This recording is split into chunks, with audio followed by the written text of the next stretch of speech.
SHO AP TV ప్రేక్షకులకు నమస్కారం. మనిషి ఏ నొప్పిని భరించలేడు, ముఖ్యంగా పంటి నొప్పిని. దాదాపు మనకు 5 ఏళ్ల క్రితం చూసుకుంటే పిప్పు పన్ను నొప్పి వస్తే కనుక దానంతటా దూడిపోవటం లేదా పీకేయడం తప్పించి మరొక ఆప్షన్ ఉండేది కాదు. కానీ నేడు మనందరికీ తెలిసిన విషయమే, దంత వైద్యంలో అధునాతన శాస్త్రీయ పద్ధతులు అందుబాటులోకి వచ్చాయి. సో ముఖ్యంగా పెరుగుతున్న జనాభాగా అనుగుణంగానే మనకి స్పెషాలిటీల వారికి దంత వైద్యులు కూడా మనకు అందుబాటులో రావడం శుభపరిణామం. సో ఈరోజు మనతో ఉన్నారు మనకి దంత సంబంధిత సమస్యల పట్ల అవగాహన కలిగించడానికి ప్రముఖ దంత వైద్యులు డాక్టర్ గాలి ప్రవీణ్ కుమార్ గారు. నమస్తే డాక్టర్ గారు. సో డాక్టర్ గారు సురక్ష దంత వైద్యశాలను నిర్వహిస్తూ పలువురికి వైద్య సేవలు అందిస్తున్న డాక్టర్ గారు రీస్టోర్, రీటైన్, రీహాబిలిటేట్ అంటూ వైద్య సేవలు అందిస్తున్నారు. ముందుగా డాక్టర్ గారు, సో నేను మొన్న మీ విజిటింగ్ కార్డ్ మీద చూశాను, రీస్టోర్, రీటైన్, రీహాబిలిట్ అని 3 పాయింట్స్ చూసారు, RRR చూశాను సార్. ముందుగా దాన్ని మనం ప్రశ్నలోకి వెళ్లే ముందు దాని గురించి కొంచెం ఎన్లైట్ చేయండి సార్. ఖచ్చితంగా అండి, thanks for the introduction. So మా దంత వైద్య శాస్త్రంలో D1 అనే ఒక శాస్త్రవేత్త చెప్పినట్టు, perpetual preservation of what remains is more important than meticulous replacement of what has been lost. అంటే మనకి న్యాచురల్గా ఉన్న పదార్థాన్ని, అంటే లైక్ మన పళ్ళని మనమే పరిరక్షించుకోవడం అనేది వాటిని తీసివేసి రీప్లేస్ చేయడం కన్నా ఎన్నో రెట్లు ఉత్తమమైనది అని తను కోట్ చేశాడు. సో తన కోట్ అనుగుణంగా రెస్టోర్ అంటే ఉన్న వాటిని పూర్వపు పరిస్థితికి తీసుకురావడం, రీటైన్ అలా పూర్వ పరిస్థితికి తీసుకొచ్చి వాటిని అలానే సర్వైవ్ అయ్యేలాగా చేయడం, అండ్ రీహాబిలిటేట్ తద్వారా మనిషి యొక్క తినే ఎబిలిటీని మనం పెంచడం అనే 3 పద్ధతులు ప్రస్తుతం దంత వైద్యంలో బాగా పాపులర్గా ఉన్నాయండి. So that's what retain, restore and rehabilitate అండి. Thank you sir. సార్ మొదటిగా అసలు ఈ నోటి ఆరోగ్యంలో పంటి యొక్క ప్రాముఖ్యత ఏమిటి సార్? సో నోటి ఆరోగ్యంలో పంటి యొక్క ప్రాముఖ్యత అనలేనిదండి. మొదటిది, అది మనం తినే పదార్థాన్ని బోలస్ అనే సన్నటి పదార్థంగా మారుస్తుంది, తద్వారా మన జీర్ణక్రియ చాలా సులభతరం అవుతుంది. రెండోది, మనకి మొహంలో దవడ ఆరోగ్యము మరియు మనకు దవడని సపోర్ట్ చేసే మజిల్ లేయర్స్ ఆరోగ్యము కూడా మన పళ్ళ హైట్, వాటి ఆరోగ్యాన్ని బట్టే డిసైడ్ అయి ఉంటుంది. ఒకసారి పళ్ళు ఎక్కువగా అరిగినా లేదా ఎక్కువ సంఖ్యలో పళ్ళని తీసివేసినా ఆ మజిల్ ఇంబ్యాలెన్సెస్ అనేవి డెవలప్ అయ్యి ఒకే వైపు తినడము, తద్వారా మనకి టెంపోరోమాండిబులర్ జాయింట్ అనే ఒక చిన్న దవడ ఎముక ఒక ఇష్యూస్ అనేవి రావడం జరుగుతుంది. తద్వారా ఆ నొప్పంతా మెడ వెనుకకి కింద భాగానికి రేడియేట్ అవ్వడం, వారు ఎక్కువ మోతాదులో డాక్టర్ విజిట్స్ తీసుకోవడము, మందులు వాడటము, ఈ సమస్యలన్నీ ఉత్పన్నమవుతాయి. సో పంటిని సత్కాలంలో ట్రీట్ చేసుకుని వాటి నెంబర్ని కనుక మనం ప్రిజర్వ్ చేసుకోగలిగితే డెఫినెట్గా ఇష్యూస్ అన్నీ లాంగ్ టర్మ్లో మనము ప్రివెంట్ చేసిన వాళ్ళం అవుతాం. Very good sir. ఈ జనరల్గా దంతవ్యాధుల లక్షణాలు ఎలా ఉంటాయి సార్? దంతవ్యాధుల లక్షణాలు ప్రతి మనిషిలోనూ ఒకేలాగా ఉండవండి. కొంతమందికి సన్నటి సలుపు లేదా చల్లటి లేదా వేడి నీరు తీసుకున్నప్పుడు జుమ్మని లాగడం, అది కొన్ని సెకండ్స్ నుంచి కొన్ని నిమిషాల వరకు ఉండడం, కొంతమందికి రోజుల తరబడి సన్నటి నొప్పి రావడం, ఇలాంటి లక్షణాలతో మొదలవుతాయి. కొంతమందికి చిగుళ్ళ నుంచి రక్తం రావడం, కొంతమందికి పన్ను ఊగడము మరియు కొరికినప్పుడు బాగా నొప్పిగా ఉండడం, ఇలాంటి లక్షణాలు సామాన్యంగా 99% పంటి వ్యాధుల్లో చూస్తూ ఉంటాము. కాకపోతే ఒక మనిషి పెయిన్ బేరింగ్ ఎబిలిటీ అనేది మారుతూ ఉంటుంది. దీనివల్ల ఖచ్చితంగా నొప్పి ఉంటే మాత్రమే ఏదో పంటి సమస్య ఉన్నట్టు ఎప్పుడు భావించకూడదు. చాలాసార్లు మేము చూసే పేషెంట్స్లో అసలేమీ నొప్పి లేదండి, కాకపోతే అక్కడ నుంచి ఏదో చీముగడ్డలాగా వస్తుంది అని వచ్చేవాళ్ళు కూడా చాలామంది ఉంటారు. సో టైం టు టైం మనం ఆ డెంటల్ చెకప్ అనేది ఎక్కడ కుదిరితే అక్కడ చేయించుకోవడం అనేది that is the best practice. Sir మనం ఈ నోటి దుర్వాసన కూడా దంత సమస్యగా భావించవచ్చా సార్? ఖచ్చితంగా అండి. నోటి దుర్వాసన అనేది పంటి రిలేటెడ్గాను నోట్లో ఉండే సమస్యల వల్ల వస్తుంది. అలాగే సిస్టమిక్ డిసీజెస్, డయాబెటీస్ కానీ కిడ్నీ లేదా లివర్ మాల్ ఫంక్షన్స్ వల్ల కూడా ఫిష్ ఆర్ ర్యాట్ స్మెల్ అని కూడా అంటుంటారు. సో నోటి దుర్వాసన అనేది పళ్ళకే కాకుండా ఓవరాల్గా శరీరంలో ఉన్న రుగ్మతలను కూడా ఇండికేట్ చేస్తుంది. Okay sir. సార్ ఈ రూట్ కెనాల్ ట్రీట్మెంట్ అంటే ఏమిటి, అది ఎవరికి అవసరం ఉంటుంది? సో రూట్ కెనాల్ ట్రీట్మెంట్ అంటే ఏమిటి అనేది తెలుసుకునే ముందు మనం అసలు పంటిలో ఉండే స్ట్రక్చర్ గురించి టూకీగా తెలుసుకుందాం అండి. పంటిని మనం క్రౌన్ అండ్ రూట్ అనే 2 భాగాలకు విభజించవచ్చు. క్రౌన్ మనకి నోట్లో కనపడేది, రూట్ అనేది చిగురు కప్పివేసి ఎముకలో ఉండేదన్నమాట. సో సో మనకి ఫస్ట్ పంటి నిర్మాణం గురించి కొంత అవగాహన తెచ్చుకుందాం అండి. సో పంటలో మనకి ఎనామిల్, లోపల డెంటిన్, ఇలా వేర్లో సిమెంటం అనే 3 పొరలు ఉంటాయండి. దీన్ని మనం క్రౌన్ అంటాము, దీన్ని మనం రూట్ అంటాము. క్రౌన్ అంటే మనకి పంటలో నోట్లో మనకి కనిపించే భాగం అనేది క్రౌన్, కనపడే భాగం అని వచ్చేటప్పటికి అది రూట్ అని మనము వ్యవహరిస్తూ ఉంటాం అన్నమాట. ఎప్పుడైనా పన్ను విరగడము లేదా పన్ను అరగడము లేదా పంటి లోపల మనకి క్రాక్స్ లాంటివి రావడం వల్ల పన్ను పుచ్చు అనేది ఇట్లా డెవలప్ అవడానికి అవకాశం ఉంటుంది. ఇలా ఇన్ఫెక్షన్ డెవలప్ అయినప్పుడు పంటి లోపల ఉండే నరాన్ని మనము పల్ప్ అంటూ వ్యవహరిస్తూ ఉంటాము లేదా పంటి నరం అంటాము. దీనికి మనకి ఎముకలో నుంచి చాలా నర్వ్స్ అండ్ బ్లడ్ వెసల్స్ కూడా సప్లై ఉంటుంది మిగతా ఆర్గాన్స్ లానే. ఎప్పుడైతే ఈ పంటి నరం అనేది కుళ్ళిపోవడం జరుగుతుందో ఈ బ్యాక్టీరియా ఇన్ఫెక్షన్ వల్ల, ఆ ఇన్ఫెక్షన్ అంతా కూడా వేరు చివరన చేరి కొరికినప్పుడు నొప్పి లేదా ఎముకలో ఇన్ఫెక్షన్ని మనకి కలిగించడం అనేది జరుగుతుంది. సో మనము చేసే ట్రీట్మెంట్ ఈ వేరు లోపల ఉన్న చివరి భాగం వరకు ఉన్న ఇన్ఫెక్షన్ని రిమూవ్ చేస్తున్నాం, అంటే రూట్ లోపల ఉన్న కాజ్ని రిమూవ్ చేస్తున్నాం కాబట్టి దాన్ని రూట్ కెనాల్ అంటాం. సాధారణ పరిభాషలో రూట్ కెనాల్ అంటే వేరు లోపల ఉండే కెనాల్ అని మాత్రమే అర్థం. రూట్ కెనాల్ ట్రీట్మెంట్ అంటే దానికి ట్రీట్మెంట్ చేస్తున్నాం కాబట్టి రూట్ కెనాల్ ట్రీట్మెంట్ అని మనం వ్యవహరిస్తూ ఉంటాం అన్నమాట. రెండోది చిగుళ్ళ వ్యాధి. చాలా దీర్ఘకాలికంగా చిగుళ్ళ వ్యాధి ఉండి చిగురు తొలగిపోయి మన పంటి మీద ఉండే సిమెంటం అనే లేయర్ కనుక బయటికి ఎక్స్పోజ్ అయితే బ్యాక్టీరియా చాలా సులభంగా పంటి నరంలోకి ఎంటర్ అవుతాయి అన్నమాట, సన్నని డెంటినల్ ట్యూబ్యూల్స్ అనే రంధ్రాల ద్వారా. దీనివల్ల వచ్చే ఇన్ఫెక్షన్ కూడా పంటి నరం కుళ్ళిపోయి బయటికి ఇన్ఫెక్షన్ రావడానికి కారణం అవుతుంది. సో వీటిని ఎండోపెరియోలీజియన్స్ అని, పెరియోయిడ్ ఎండోలీజియన్స్ అని, వాటి కాజ్ని బట్టి మనము డిఫరెన్షియేట్ అనేది చేస్తూ ఉంటాం. ఈ రెండు కాకుండా రోడ్ యాక్సిడెంట్స్ లేదా కింద పడటము, ప్రమాదవశాత్తు దెబ్బ తగలటము, ఇలాంటి కండిషన్స్లో కూడా ఈ వేరు చివరున్న సన్నటి నర్వ్ అండ్ బ్లడ్ సప్లై పంటి నుంచి కట్ అయిపోతే లోపల పోషణ లేని పంటి నరం కూడా కుళ్ళిపోవడానికి అవకాశం ఉంటుంది. సో దీనివల్ల కూడా కొన్నిసార్లు మనం రూట్ కెనాల్ చేయాల్సి రావచ్చు. అండ్ అన్నిటికన్నా లాస్ట్లో ఉండే రీజన్ ఇంటెన్షనల్ రూట్ కెనాల్. కొన్నిసార్లు మనిషి వయసుని బట్టి లేదా ఫ్యూచర్లో ఈ పంటి నరం పాడే ఇన్ఫెక్షన్ వస్తే మనిషి మళ్ళీ డెంటల్ విజిట్స్కి రాలేడు అనుకున్న కండిషన్స్లో పంటి నరానికి చాలా దగ్గరగా పన్ను విరిగినప్పుడు కూడా అసలు ఏమీ కంప్లైంట్ లేకపోయినప్పటికీ ఫ్యూచర్లో వచ్చే డిసడ్వాంటేజెస్ని దృష్టిలో పెట్టుకుని రూట్ కెనాల్ అనేది చేయడం జరుగుతుంది. అంటే మనం ప్రివెంటివ్ మెజర్గా భావిస్తాం. Okay sir. సార్, ఈ జనరల్గా ఈ పిప్పు పన్ను అలాంటిది పై దంతాలకు ఎక్కువ వస్తుందా, కింద దంతాలకు ఎక్కువ వస్తుందా సార్? పై వరుసలో ఉన్న దంతాలకి, కింద వరుసలో ఉన్న దంతాలకు ఎక్కువ వస్తుంది? పర్టికులర్గా కింద వరుసలో ఉన్న దంతాలకి ఎక్కువ రావడానికి, అది వెనక పక్కన ఎక్కువ రావడానికి అవకాశం ఉంటుందండి. ఓకే. తర్వాత పై వరుసలో ఎక్కువ రావడానికి అవకాశం ఉంటుంది. ఎందుకంటే మనకి సలైవా పూల్ అవ్వడము, ఫుడ్ అనేది గ్రావిటీ వల్ల ఇరుక్కోవడం అనేది కామన్గా వెనక దంతాల్లో ఉంటుంది. సో ఈ వెనక దంతాల తర్వాత మనకి పుచ్చు అనేది ఎక్కువ లోపల భాగంలో ముందు పళ్ళకి అనేది వస్తూ ఉంటుంది. చిగుళ్ళ వ్యాధులు కూడా అదే రీజన్లో ఎక్కువ వస్తాయి. ఈ దంతాలకు సంబంధించి మరో ప్రశ్న సార్. చెప్పండి. జనరల్గా మనకి విజ్డమ్ టీత్, జ్ఞాన దంతాలు అంటూ ఉంటారు.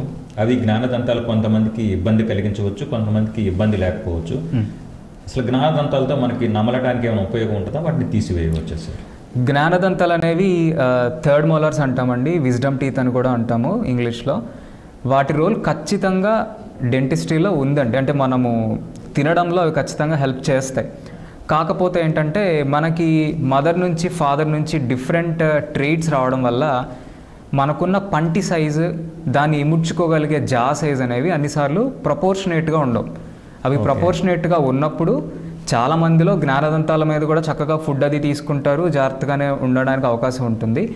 ఎప్పుడైతే పంటి మందము లేదా పంటి మెటీరియల్ ఎక్కువ ఉండి ఉన్న జా సైజ్ చిన్నది ఉంటే అది రావడానికి ఇబ్బంది పడుతూ వెనక్కి లేదా పక్కకి పెరుగుతూ ఉంటుంది. అట్లాంటి కండిషన్స్లో దాని మీద ఉన్న చిగురు పూర్తిగా తొలగకుండా దాని కింద ఒక అటాచ్మెంట్ లాగా ఉండిపోతుంది. అక్కడ ఫుడ్ ఇరుక్కోవడము, దానివల్ల చుట్టుపక్కల చిగురు వాపు రావడం ఇత్యాది విషయాల వల్ల మాత్రమే జ్ఞానదంతాలని మనము తీసివేయాల్సిన అవసరం ఉంటుంది. అదర్వైజ్ ఇంటాక్ట్గా మనం ఉంచుకోవచ్చు. మిగతా పళ్ళని ఎట్లయితే ట్రీట్ చేస్తామో దాన్ని కూడా మనం అలాగే కన్సిడర్ చేసి ట్రీట్ చేయొచ్చు. సో మీరు ఇంతకుముందు చెప్పున్నారు సార్, పిప్పు పన్నుకి మనం రూట్ కెనాల్ ట్రీట్మెంట్ తీస్తామని. అవునండి. ఈ రూట్ కెనాల్ ట్రీట్మెంట్ జనరల్గా ఒక్కొక్క సిట్టింగ్కి ఎంత సమయం పడుతుంది సార్? ఎన్ని సిట్టింగ్స్ అవసరం ఉంటుంది సార్? రూట్ కెనాల్ అనేది బేసిక్గా మనము ఇన్ని సిట్టింగ్స్ అని ఖచ్చితంగా ఎప్పుడూ డిసైడ్ చేయలేమండి. అది పంటి చివర ఉన్న ఇన్ఫెక్షన్ లెవెల్ని బట్టి డిసైడ్ అయి ఉంటుంది. So patient mild to moderate ఇన్ఫెక్షన్తో వస్తే 99% మనం సింగిల్ విజిట్లో కంప్లీట్ చేయగలుగుతాం. బట్ కొన్నిసార్లు సమయభావం వల్ల సింగిల్ విజిట్ చేయడానికి ఎక్కువ సమయం కనుక తీసుకునేటట్లయితే, లేదు పేషెంట్ బాగా పెద్దవాళ్ళు అయ్యండి, ఏదైనా మెడికల్ ఇష్యూస్ ఉన్నట్లయితే వాళ్ళని అటెస్టెడ్ డెంటల్ పొజిషన్లో కూర్చోబెట్టలేం కాబట్టి మల్టిపుల్ విజిట్స్ కింద డివైడ్ చేస్తాం. సో కేవలం పంటి పరిస్థితి మాత్రమే చూసుకునేటట్లయితే పంటి ఇన్ఫెక్షన్ని బట్టే మనము కన్సిడర్ చేస్తాం అనమాట. బాగా ఎక్కువ ఇన్ఫెక్షన్ ఉంటే ఒకటేసారి ఆ ఇన్ఫెక్షన్ని మనం రిమూవ్ చేయలేం కాబట్టి యాంటీబయాటిక్స్ లాంటివి వాడుతూ కూడా పంటి లోపల మనం ఒక మెడిసిన్ అనేది పెడతాము, ఇంట్రాకెనాల్ మెడికమెంట్ అంటారు. ఆ మెడికమెంట్ పెట్టి మన సమయానుకూలంగా 5 రోజుల నుంచి వారం తర్వాత మళ్ళీ ఇంకో విజిట్ పెట్టుకుని ఎక్కువ సార్లు మనము 2 విజిట్స్లోనే దాన్ని క్లోజ్ చేయడానికి అవకాశం ఉంటుంది. కొన్నిసార్లు పెద్ద పెద్ద కణుతులు కనుక వచ్చినట్లయితే ఈ పంటికున్న ఇన్ఫెక్షన్ మూలంగా చీమ్ అనేది పంటి నుంచి కూడా కారిపోతూ ఉంటుంది. సో అట్లాంటి కండిషన్స్లో మనం ఆ పంటి లోపల ఉన్న రూట్ కెనాల్ అనే పార్ట్ని డ్రై చేయలేము వెంటనే. సో దానికి ఆ ఇన్ఫెక్షన్ తగ్గేదాకా 5 నుంచి 6 విజిట్స్ కూడా పట్టచ్చు. కాకపోతే ప్రతి విజిట్ దగ్గరగా అరగంట, 20 నిమిషాల నుంచి అరగంట ఉండే అవకాశం ఉంటుంది మల్టీ విజిట్లో. సింగిల్ విజిట్ ట్రీట్మెంట్ కనుక చేసుకునేటట్లయితే మనకి దాదాపుగా 45 నిమిషాల నుంచి గంటన్నర వరకు కూడా పట్టచ్చు. ఇంకొక విషయం ఏంటంటే, మనము రూట్ కెనాల్ లోపల వేర్ల గురించి ఇందాక నేర్చుకున్నాం కదా, అవి అన్నిసార్లు స్ట్రైట్గా ఉండవండి. కొన్నిసార్లు చాలా వంకరగా, సన్నగా, సంక్లిష్టంగా ఉంటాయి ఇన్ఫెక్షన్ని బట్టి. వాటిని నెగోషియేట్ చేయడానికి కూడా మనకి ఎక్కువ సమయం అనేది పట్టచ్చు. సార్, ఈ మధ్య తరచుగా ప్రాముఖ్యతలో వింటున్న ఒక వర్డ్ ఏంటంటే సింగిల్ సిట్టింగ్ రూట్ కెనాల్ అని. సో ఈ సింగిల్ సిట్టింగ్ రూట్ కెనాల్లో రిలయబిలిటీ ఎంత పర్సెంటేజ్ ఉంటుంది sir? Single sitting root canal is the best way to address when there is mild to moderate infection అండి. ఎందుకంటే అంతకుముందు మనకి ఇంత మంచి మెటీరియల్స్ అవైలబుల్గా లేవు. ప్రస్తుతం మనకి లేజర్ బేస్డ్ డిజిన్ఫెక్షన్ అని, అల్ట్రాసోనిక్ యాక్టివేషన్ అని, రబ్బర్ డ్యామ్ అని, ఇట్లాంటి చాలా మోడర్న్ టెక్నిక్స్ ప్రెడిక్టబిలిటీ ఆఫ్ సక్సెస్ని బాగా ఇంక్రీజ్ చేశాయి. సో 2 సార్లుగా రీసెర్చ్ కూడా ఉంది. చాలా పేరు మోసిన యూనివర్సిటీస్ రీసెర్చ్లో కూడా రూట్ కెనాల్ మల్టీ విజిట్ చేసినప్పుడు ఉన్న సక్సెస్ రేట్, సింగిల్ విజిట్ చేసినప్పుడు ఉన్న సక్సెస్ రేటు చాలా దగ్గరగా ఉన్నాయి. And it is most commonly 2 సార్లు అనస్థీషియా ఇవ్వాల్సిన అవసరం ఉండదు, పేషెంట్ మళ్ళీ తిరగాల్సిన అవసరం ఉండదు. కొన్నిసార్లు పేషెంట్ నెగ్లిజెన్స్ వల్ల నొప్పి తగ్గిపోయింది అని చెప్పి మళ్ళీ మన దగ్గరికి రావడం మానేస్తారు. ఆ గ్యాప్లో కనుక పంటి మీద కొరికితే టెంపరీ ఫిల్లింగ్స్ విరగడము, పన్ను విరిగి మళ్ళీ తీసేయాల్సి రావడం, ఇట్లాంటి ఇష్యూస్ అన్నిటిని కూడా మనం అవాయిడ్ చేస్తాం. అండ్ అన్నిటికన్నా బాగా ఇంపార్టెంట్ది టెంపరీ ఫిల్లింగ్స్ అనేవి లీక్ అవ్వచ్చు. కానీ సింగిల్ విజిట్లో రూట్ కెనాల్ని క్లోజ్ చేయడం వల్ల ఆ సీలింగ్ ఎబిలిటీ అనేది చాలా సుపీరియర్గా ఉంటుంది. డెఫినెట్గా సక్సెస్ రేట్ ఎక్కువ ఉంటుంది. ఈ రూట్ కెనాల్ ట్రీట్మెంట్ జరిగేటప్పుడు నొప్పి ఏమైనా ఉంటుందా సార్?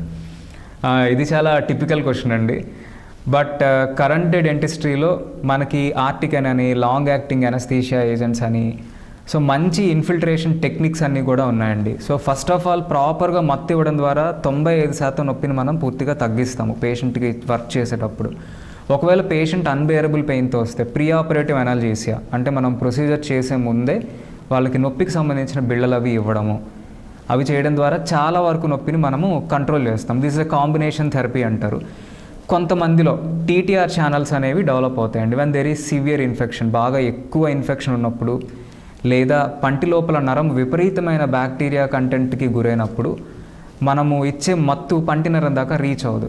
ఇట్లాంటి కండిషన్స్లో మనం ఏం చేస్తాము అంటే పేషెంట్కి కొద్దిగా మోటివేట్ చేసి ఇంట్రాపల్పల్ అనస్థీషియా అనే ఒక టెర్మినల్ టెక్నిక్ ఉంటుంది. అంటే డైరెక్ట్గా పంటి నరానికి మత్తు ఇచ్చేస్తాము. ఇక అది ఇవ్వగలిగినప్పుడు సామాన్యంగా 100% పేషెంట్కి పెయిన్ అనేది ఉండదు. బట్ స్టిల్ ఇది చేసిన తర్వాత కూడా కొంతమందికి సెన్సేషన్ అనేది ఉండొచ్చు. చాలా రేర్గా, అంటే పేషెంట్ పెయిన్ ఎబిలిటీ అని మనం మాట్లాడుకున్నాం కదండి, దాన్ని బట్టి ఆ పెయిన్ బేర్ చేయలేకపోతే అప్పుడు మనము డీవైటలైజర్ అనే ఒక పేస్ట్ అనేది ఆ పంటి నరం మీద ప్లేస్ చేసి అది పూర్తిగా నిర్జీవం అవ్వడానికి వెయిట్ చేస్తాం. ఒక 2 రోజుల తర్వాత అసలు పెయిన్ లేకుండా పేషెంట్ ట్రీట్మెంట్ చేయించుకుంటారు. Very nice. సో డాక్టర్ ముఖ్య ఉద్దేశం పేషెంట్కి నొప్పి లేకుండా చేయటం ప్రయత్నాలన్నీ అంతేనండి. సార్, ఇంకొక విషయం ఏంటంటే ఈ రూట్ కెనాల్ ట్రీట్మెంట్ని ఏ స్పెషలైజేషన్ కలిగిన దంత వైద్యులు జనరల్గా నిర్వహిస్తారు సార్? రూట్ కెనాల్ ట్రీట్మెంట్కి స్పెషాలిటీ అనేది కన్జర్వేటివ్ డెంటిస్ట్ అండ్ ఎండోడాంటిక్స్ అంటారండి. సో భారతదేశంలో దీన్ని రెస్టరేటివ్ డెంటిస్ట్ అండ్ ఎండోడాంటిక్స్ అని కూడా వ్యవహరిస్తూ ఉంటారు. ఎండోడాంటిస్ట్ అనే డాక్టర్ ఒక 3 సంవత్సరాలు కొన్ని వేల రూట్ కెనాల్స్ పేషెంట్స్ మీద చేసి దానిలో ఖచ్చితత్వాన్ని అచీవ్ చేయగలుగుతారు. సో వాళ్ళకి ఆ స్పెషాలిటీ చేసిన డాక్టర్స్కి ఏంటంటే పంటి లోపల అన్నిసార్లు ఒక నిర్దిష్టమైన కెనాల్స్ లేదా వేర్లు మాత్రమే ఉంటాయని ఎప్పుడూ ఉండదు. ఒక్కొక్క పంటికి ఒక మనిషికి ఉన్న 2 పళ్ళల్లో కూడా ఒకేలాంటి పళ్ళల్లో వేరే వేరే నిర్మాణం ఉండడానికి అవకాశం ఉంటుంది. సో వీరు ఏం చేస్తారంటే వారికున్న ఎక్స్పీరియన్స్తో దాన్ని చాలా ఖచ్చితత్వంగా కొత్త కెనాల్స్ని లొకేట్ చేయడం, విసిర్ కెనాల్స్ నెంబర్ అనేది చాలా తక్కువగా ఉంటుంది. రబ్బర్ డ్యామ్ లాంటి అత్యాధునిక సాధనాలు వాడడంలో వాళ్ళకి కొంచెం ఎక్కువ ఎక్స్పర్టీస్ ఉంటుంది, మీరు ఇందాక అడిగినట్టు పెయిన్లెస్ ట్రీట్మెంట్స్ చేయడంలో. సో ఈ స్పెషాలిటీ చేసిన డాక్టర్స్ వల్ల రూట్ కెనాల్ సక్సెస్ రేట్ చాలా ఎక్కువగా ఉంటుంది, చాలా ప్రెడిక్టబుల్గా ఉంటుంది. So you mean to say that పేషెంట్స్కి మెరుగైన వైద్య సేవలు అందించడానికి అవకాశం ఉంటుంది డెఫినెట్గా స్పెషాలిటీలో. డెఫినెట్గా. Very nice sir. సార్ ఇప్పుడు మనం చెప్పుకున్నట్టుగా ఇప్పుడు ఈ దంత సమస్యలతో ఇబ్బంది పడే వారికి మెరుగైన చికిత్సా విధానాలలో రూట్ కెనాల్ ఏమైనా అధునాతమైన టెక్నిక్స్ వచ్చాయి సార్? ఖచ్చితంగానండి. దీన్ని మనము ముందు నుంచి కనుక చూసేటట్లయితే ప్రస్తుతానికి మనకి ఇట్లా మీరు ఇందాక చూసినట్టు ఇట్లా పుచ్చు అనేది ఉందనుకోండి. ఒకప్పుడు కేవలం గ్లాస్ ఐనోమర్ సిమెంట్ అనే ఒక రకమైన మెటీరియలే ఉండేది, దాని బలము కానీ పటిష్టత కానీ చాలా తక్కువగా ఉండేవి. కానీ ప్రస్తుతం bulk fill composites, bio active composites అని చాలా రకాల మోడర్న్ మెటీరియల్స్ ఉన్నాయి. దాని స్ట్రెంగ్త్ ఆల్మోస్ట్ నార్మల్ పన్ను ఎలా ఉంటుందో దగ్గరగా ఉంటుంది, దాని సీలింగ్ ఎబిలిటీ చాలా ఎక్కువగా ఉంటుంది. So years of success rate అనేది ఎక్కువ ఉంటుంది. రెండోది మోడర్న్ టెక్నిక్స్ చాలా ప్రెడిక్టబుల్గా చేసేసాయి. ఒకప్పుడు రూట్ కెనాల్ చేయటం అంటే పన్ను నిండా ఒక పెద్ద గుంట చేసినట్టు చేయాల్సిన పరిస్థితి. ఇప్పుడు మీరు ఇందాక అన్నట్టు more post graduates are available, ఆ స్పెషాలిటీ గురించి అవేర్నెస్ వచ్చింది. Now we are going for something known as a truss access or modern endodontic access. చాలా చిన్న హోల్తో, కీ హోల్ లాంటి హోల్తోనే పంటి లోపల నరాలు మనము యాక్సెస్ చేయగలుగుతున్నాము. And rotary endodontics is a modern technique. ఒకప్పుడు కేవలం చేతితో ఉండే సూది లాంటి ఫైల్ సహాయంతో రూట్ కెనాల్ ట్రీట్మెంట్ చేసేవాళ్ళు. దానివల్ల పంటి నరం తాలూకు రిమినెంట్స్ ఏదైనా రూట్లో మిగిలిపోవడము ఇట్లాంటివి ఉండేవి. రోటరీ ఎండోడాంటిక్స్ దాన్ని మొత్తం రివల్యూషనైజ్ చేసింది లాస్ట్ 15-20 ఇయర్స్ నుంచి. It has become quite cheaper and at the same time more effective. పంటికి ఇందాక మనం మాట్లాడుకున్నట్టు చాలా వంకరగా ఉన్న వేలు లాంటివి ఏమన్నా ఉన్నా సరే దానికి ఉన్న ఎంవైర్ అండ్ ఆర్ఫేస్ టెక్నాలజీస్ వల్ల అది ఏం చేయగలుగుతుందంటే వేరు చివరి వరకు వెళ్ళి మొత్తాన్ని సమూలంగా క్లీన్ చేయగలుగుతుంది. ఆ తర్వాత కూడా photon induced photo acoustic streaming, ultrasonic activation, sonic activation and multimix irrigants అని, సైడ్ వెంటెడ్ నీడిల్స్ అని, ఇలా చాలా రకాల టెక్నిక్స్ రూట్ కెనాల్ ఇన్ఫెక్షన్ని సింగిల్ విజిట్లోనే క్లీన్ చేయగలిగే ఎబిలిటీని మనకి ప్రొవైడ్ చేస్తున్నాయి. And on top of that మనకు అంతకుముందు సీలర్స్, అంటే మనం పంటి లోపల ఫిల్ చేసే మెటీరియల్ని రూట్తో అతికించడానికి సీలర్ అనే దాన్ని వాడతారు. ఆ సీలర్స్ అనేవి జింక్ ఆక్సైడ్ యూజ్నాల్ మాత్రమే అవైలబుల్ ఉండేవి. ఇప్పుడు మోడర్న్ డేలో బయోసెరామిక్స్ అంటే కాల్షియం సిలికేట్ బేస్డ్ అనేవి కేవలం మన బోన్ అయితే ఎలాంటి హైడ్రాక్సెపటైట్ అనే మెటీరియల్తో తయారవుతుందో అదే మెటీరియల్తో ఆ సీలర్ని కూడా తయారు చేస్తున్నారు. స్టెబిలిటీ అండ్ సీలింగ్ ఎబిలిటీ ఎక్కువ ఉంటుంది. అండ్ బ్యాక్టీరియా ఏదన్నా మూలల మిగిలిపోయినా మనం రూట్ కెనాల్ ట్రీట్మెంట్ కంప్లీట్ చేసిన తరువాత కూడా చాలా కాలం అది బ్యాక్టీరియాని డిఫెండ్ చేస్తూ ఉంటుంది. అండ్ అన్నిటికన్నా ఇంపార్టెంట్, ఒకవేళ ఆ మెటీరియల్ వేరు చివరి నుంచి బయటికి వెళ్ళినా ఆ వచ్చే ఇరిటేషన్ రియాక్షన్ అనేది లెస్ దాన్ 1%. సో ఈ టెక్నిక్స్ వల్ల సింగిల్ విజిట్ కూడా చాలా ప్రాముఖ్యతను సంతరించుకుంది. Very nice sir. ఈ పంటి యొక్క ఇన్ఫెక్షన్ తీవ్రతను ఐడెంటిఫై చేయడానికి ఒకప్పుడు ఎక్స్రేస్ బయటకు రాసేవారు, వాళ్ళు రేపు డిజిటల్ ఎక్స్రేస్ ప్రతి క్లినిక్లో అందుబాటులో ఉంది. ఎక్కువగా ఈ డిజిటల్ ఎక్స్రేస్ తీయటం వల్ల పేషెంట్కి ఏమైనా హార్మ్ఫుల్ ఎఫెక్ట్స్ ఉంటాయా సార్? అసలు ఉండవండి. వీటిలో మనకి ఆల్టర్నేట్ కరెంట్, డైరెక్ట్ కరెంట్ అనే 2 మోడ్స్ మీద పనిచేసే మెషిన్స్ అవైలబుల్గా ఉంటాయండి.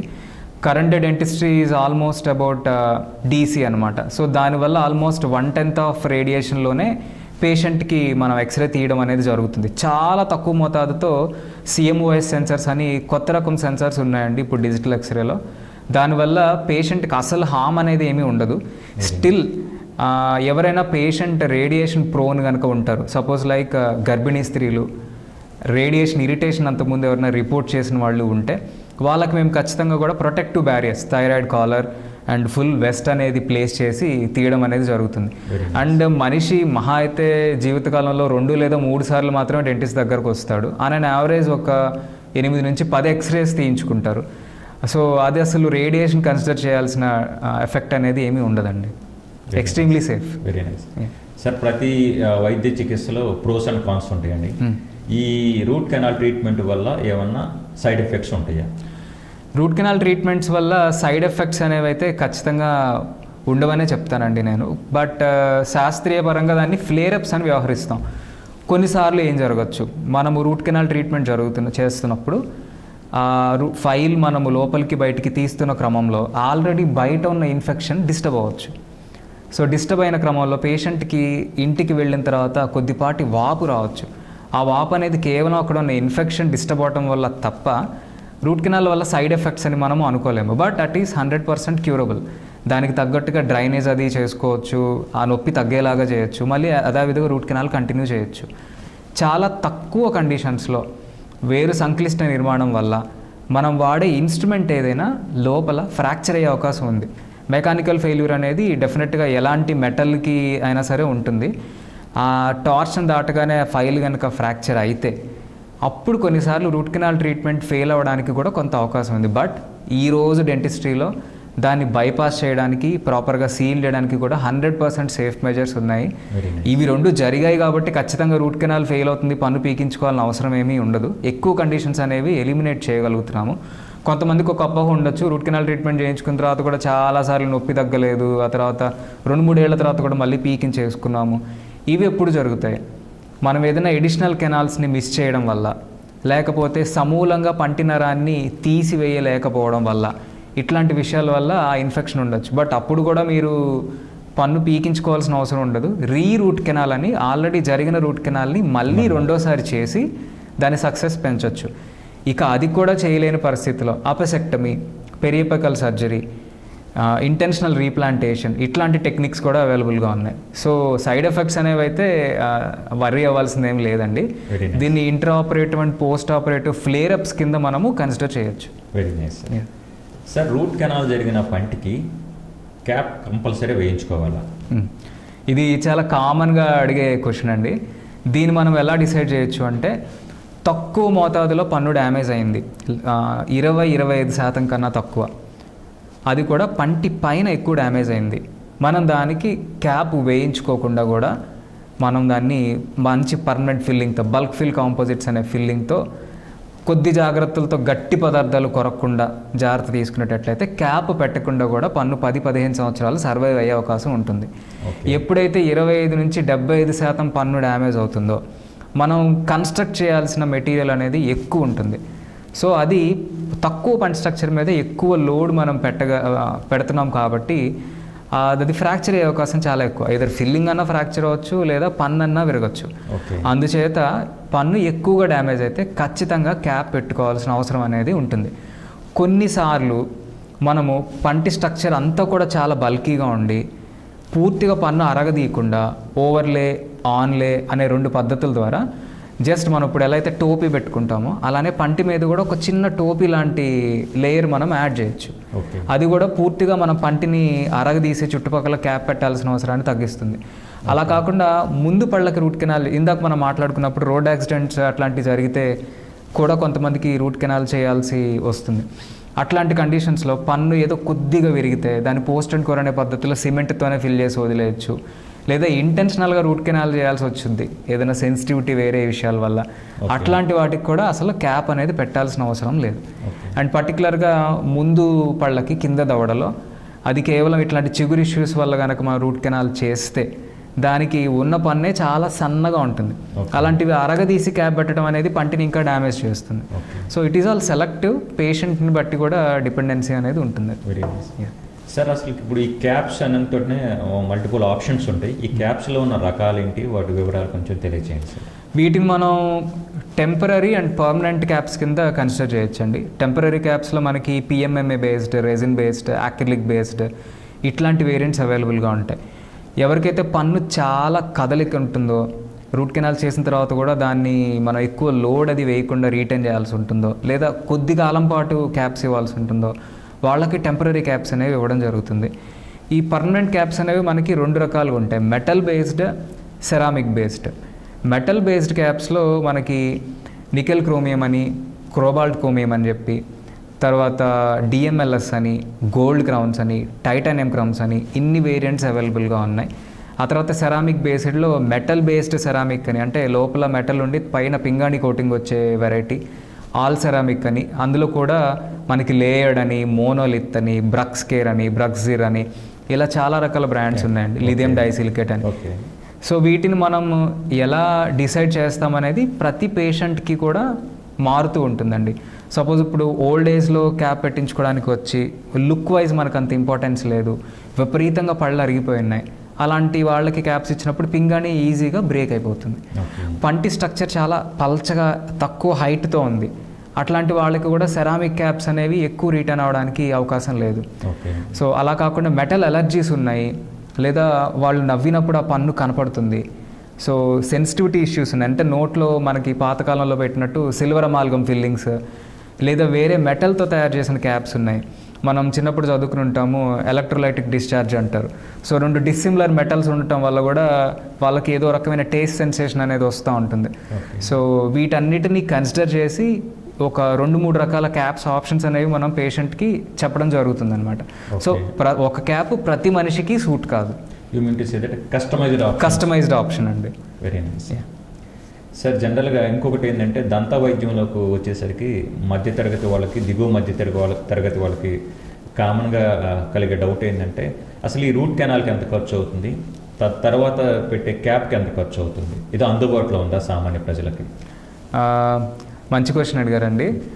సో ఈ రూట్ కెనాల్ కాస్ట్ అనేది నేను టిపికల్గా 3 విషయాల మీద ఫోకస్ చేసి చెప్తానండి. ఒకటి మనకి రూట్ కెనాల్ చేసే స్పెషలిస్ట్, రెండోది ఈ పంటి లోపల వాడే గట్టపర్చ టెక్నిక్, మనం సింగిల్ కోన్ వాడుతున్నామా, చేత్తో మాత్రమే చేసి రోటరీ వాడకుండా రూట్ కెనాల్ కంప్లీట్ చేస్తున్నామా, దానికి ఏ సీలర్ వాడుతున్నాము, zinc oxide based sealers వాడుతున్నామా, బయోసెరామిక్ sealers వాడుతున్నామా, ఆ రెస్టరేషన్ చేసేటప్పుడు కూడా వామ్ వెర్టికల్ కంపాక్షన్ ఆర్ థర్మోప్లాస్టిక్ ఆబ్జరేషన్ అనే టెక్నిక్ వాడుతున్నామా, పన్ను ఎంత డ్యామేజ్ అయింది, ఆ పంటికి మనం పెట్టేది కాంపోజిట్ సిమెంటా, పోస్ట్ అండ్ కోర్ చేసి పెడుతున్నామా, లేదా గ్లాస్ ఐనమర్ అనే మామూలు సిమెంటే పెడుతున్నామా, వీటి బేసిస్ మీద మనము కాస్ట్ అనేది డిఫరెన్షియేట్ చేయడం జరుగుతుంది. సో లోయెస్ట్ కాన్ఫిగరేషన్లో లేదా ఎక్కువ పళ్ళకి చేసినప్పుడు ఆ ప్రైస్ అనేది ప్రస్తుత రోజుల్లో 3,000 నుంచి 6,000 దాకా ఉండొచ్చండి రూట్ కెనాల్ ట్రీట్మెంట్కి. సో ప్రస్తుతం 2024 గురించి చెప్తున్నాను నేను, పాత అంతే ప్రస్తుతం కరెంట్ ఇయర్ గురించి. ఆ క్యాప్ కాస్ట్ అనేది ఇందాక మనం డిస్కస్ చేసుకున్నట్టు కస్టమైజ్డ్ అండి. అన్నిటికన్నా తక్కువ రకం క్యాప్లు వచ్చేటప్పటికి 2,000 నుంచి కూడా మొదలవుతాయి. సో వారంటీ అనే ఒక క్రైటీరియా మాత్రమే పెట్టుకోకుండా మనకి ఫస్ట్ ఏది బేసిక్గా సూట్ అవుతుంది అనే దాన్ని బట్టి డాక్టర్ సజెషన్ తీసుకోవడం మంచిది. సార్ మనం దంతాల సంరక్షణని ఆరోగ్యపరంగా భావించాలా లేదా కాస్మెటాలజీ కింద కూడా భావించాల్సిన అవసరం ఉందా సార్? 99% ఆరోగ్యంగా దంతాల సంరక్షణ చూసుకోవడమే మేము సపోర్ట్ చేస్తామండి. కాస్మెటిక్ అపీరెన్స్ అనేది పర్సనల్ పర్స్పెక్టివ్. పళ్ళ మధ్యలో సందులు ఉన్నాయి కాబట్టి మీరు చూడడానికి బాగాలేరు, లేదా ఈ పన్ను వంకరగా ఉంది కాబట్టి మీ నవ్వు అంత బాగాలేదు అనేది ఇట్ ఈస్ పర్సనల్ పర్స్పెక్టివ్. అది కేవలం అందానికి సంబంధించింది మాత్రమే. మేము కూడా పేషెంట్స్కి ఏం చెప్తామంటే మాకు ఇట్లా క్లిప్ ట్రీట్మెంట్ కావాలి అని అడుగుతారు వచ్చి. సో మీరు are you happy or not happy? If you are happy పక్కన వాళ్ళ మాటలు ఏవి కూడా వినొద్దు. మీకు బాగుంది, మీ స్మెల్ అనిపిస్తే ప్లీజ్ గో అహెడ్.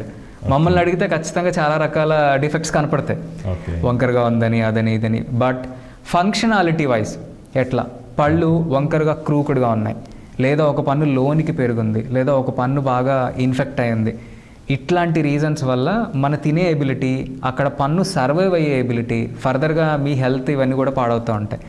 అందుకని ఫంక్షనల్ రీజన్స్ లైక్ ఎత్తు వంకర పళ్ళు, వాటి వల్ల ఫుడ్ ఇరుక్కోవడము, లేదా ఇన్ఫెక్ట్ అయిన పళ్ళు, వీటికి ట్రీట్మెంట్ చేయించుకోవడం ఫస్ట్ ప్రయారిటీగా భావించండి. సో లుక్ ఇంప్రూవ్ చేసుకోవడానికి అనేది అది నేను ఎప్పుడు చెప్తాను, దట్ ఈస్ పర్సనల్ పర్స్పెక్టివ్. మనకి ఇది కొంచెం ఇట్లా బాగుంటే బాగుంది అనిపించింది అనుకోండి, కరెక్ట్ చేస్తే బాగుంది, డెఫినెట్గా you can approach. So nowadays it is like ఎక్కువ మంది కూడా సాఫ్ట్వేర్ ఎంప్లాయీస్ ఉంటున్నారు. సో స్మైల్ మీద ఉన్న అవగాహన పెరిగింది. ఒకప్పుడులాగా అలా నవ్వితే సందులు కనపడకూడదనే కాన్షియస్నెస్ పెరిగింది. So I support that. You mean to say that individual choice plus affordability, functionality over beauty.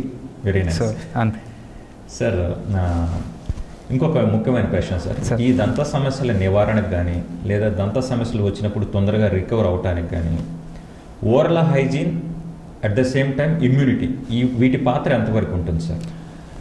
ఖచ్చితంగా ఎక్కువే ఉంటుందండి. మనం ఒక సింపుల్ రూట్ కెనాల్ లేదా ఫిల్లింగ్ చేసినా సరే దాని సర్వైవల్ అనేది డాక్టర్ రోల్ 10% ఉంటుంది, 90% పేషెంట్ రోల్ ఉంటుంది. ఇప్పుడు 2 పళ్ళ మధ్యలో మనం ఫిల్లింగ్ చేసామనుకోండి ఉదాహరణకి, నార్మల్ కన్నా అక్కడ ఫుడ్ ఎక్కువ అతుక్కునే అవకాశం ఉంటుంది. సో రెగ్యులర్గా దాన్ని పుక్కిలించుకోవడం, ఫ్లాసింగ్ అనే పద్ధతిలో దాన్ని మనం స్మూతనింగ్ చేసుకోవడం ఇంపార్టెంట్. అలాగే చిగుళ్ళ వ్యాధులు ఇలాంటి కండిషన్స్ చూసినప్పుడు ఆల్రెడీ మనం ట్రీట్మెంట్ చేసేటప్పటికే చుట్టుపక్కల చిగురువాపు అనేది ఎక్కువగా ఉంటుంది. సో అక్కడ ఎంత హైజీనిక్గా అంటే ఫుడ్ అది ఇరుక్కోకుండా క్లీన్గా మెయింటైన్ చేయగలిగితే అంత త్వరగా రికవరీ అనేది జరుగుతుంది. ఒక బ్యూటీ ఏంటంటే నోట్లో లేదా ఫేస్కి ఏదైనా ఇంజరీస్ జరిగినప్పుడు కానీ, నోట్లోని ఇన్ఫెక్షన్స్కి కానీ బ్లడ్ సర్క్యులేషన్ ఎక్కువగా ఉండడం వల్ల మనం సరిపోయినంత హైజీన్ కనుక మెయింటైన్ చేయగలిగితే రికవరీ రేట్ చాలా ఫాస్ట్గా ఉంటుంది. Very nice sir. చివరిగా ఒక ప్రశ్న చెప్పండి. మన సురక్ష దంత వైద్య క్లినిక్లో ఏ విధమైన దంత వైద్య సేవలు అందుబాటులో ఉన్నాయి సార్? సో మనము కాంప్రహెన్సివ్ డెంటల్ ట్రీట్మెంట్స్ అన్నీ మోడర్న్ డెంటిస్ట్రీలో అవైలబుల్ అన్నీ ప్రొవైడ్ చేస్తున్నామండి. చిన్నపిల్లలకు వచ్చేటప్పటికి పాల పళ్ళల్లో వచ్చే సమస్యలు, పిప్పి పళ్ళు, శాశ్వత దంతాలు లేట్గా రావడము, ఇప్పుడు వంకర పళ్ళని మనము 7 నుంచి 8 సంవత్సరాల వయసులోనే అసలు రాకుండా కూడా చేయగలుగుతాం. ఫంక్షనల్ అప్లయన్సెస్ అని అక్కడ నుంచి మొదలుపెట్టి route canals, fillings, smile designing, cosmetology, పళ్ళు లేని వాళ్ళకి ఇంప్లాంట్స్ అండ్ బ్రిడ్జెస్ పద్ధతిలో పెట్టడం, అసలు పూర్తిగా పళ్ళు ఊడిపోయిన వాళ్ళకి removable dentures and implant supported fixed dentures, oral laser therapy ఇత్యాది అధునాతన ట్రీట్మెంట్స్ అన్నీ కూడా మనము ప్రొవైడ్ చేస్తున్నామండి. Very nice sir. మీ విలువైన సమయాన్ని వెచ్చించి మా SHO AP టీవీకి వచ్చి రూట్ కెనాల్ అనే అంశం మీద అవగాహన కలిగించినందుకు మీకు ధన్యవాదాలు. థ్యాంక్స్ అండి. Thank you so much. ఈ ఆపర్చునిటీ ఇచ్చినందుకు SHO TV వారికి కూడా నేను కృతజ్ఞతలు తెలుపుకుంటున్నాను. Thank you sir.